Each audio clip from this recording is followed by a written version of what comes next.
Programang ito ay rated SPG, striktong patnubay at gabay ng magulang ang kailangan. Kahit wala na si Lena ay mas lalong naging magulo ang pamilya Dimagiba. Manid na kasi si Marites kaya wala na siyang nararamdamang pagmamahal kay Rigor. Nakakaramdam pa nga si Marites ng pagpapahalaga kay Ramon. Nabubulag na lang si Marites sa pag-asang mabubuo pa ang kanyang pamilya kaya patuloy siyang kumakapit at nakikisama kay Rigor. Pero sa paglayas ni Santino ay ito na ang sukdulan ni Marites. Si Rigor kasi ang sisisihin ni Marites sa pagkasira ng buhay ni Santino kaya tuluyan ng susuko si Marites. Hihiwalayan niya na si Rigor at mamumuhay ng mag-isa kagaya ni Tinding.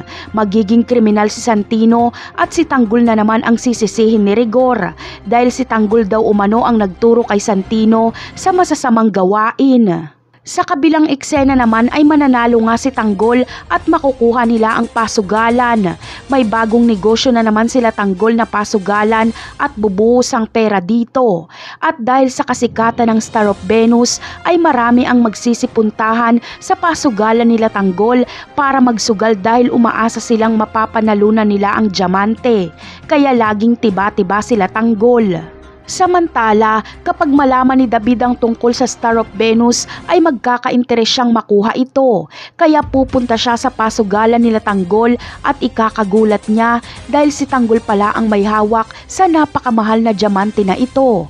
Yayabangan ni David si Tanggol ng milyones at makikipagsugal siya dito.